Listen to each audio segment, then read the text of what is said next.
आजा मंग ले जो कुछ चाहना है, तेरा रब हाँ क्यों शर्माना है। दर गैरां दे क्यों जाना है, पढ़ ला इलाहा इल्लल्लाह। खाली हथ आजा झोली भर देवां, तेनू माल औलाद ते जर देवां, तेरी हर मुश्किल हल कर देवां। पढ़ ला इलाहा इल्लल्लाह।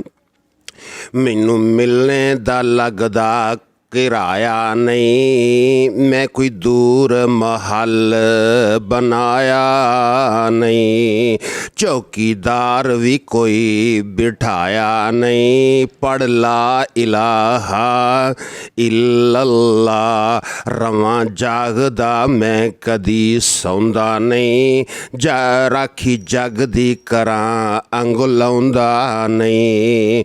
तू तो फिर भी मेरे बुए आंदा नहीं। पढ़ ला इलाहा इल्लल्लाह।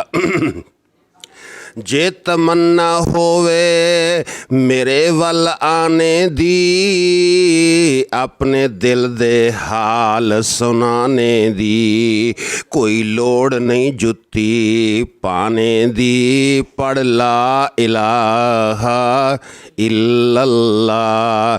कदी मंगदा दुआवां बह के यारां दे विच, कदी रोंदा सी कल्ला जा के गारां दे विच। कौन?